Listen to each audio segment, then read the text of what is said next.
một mặt quân vương uy nghi ngoài vọng nhưng tim nát mà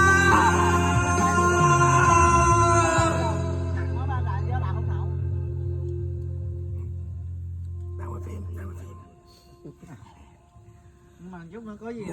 mới tao mở tao chạy mang cho con tim hình hai đất nước mới nhậu bây giờ nhậu người như dân là ta sẽ đúng rồi vậy chẳng bao giờ buồn đã một hôm nhau rồi nhận ra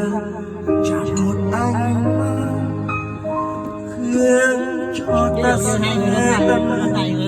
như chốn thiên đường trời cao như đang chia người thuần ta hy vọng hỏi cho mà con tim trao giờ mình thả gì với cậu lại một năm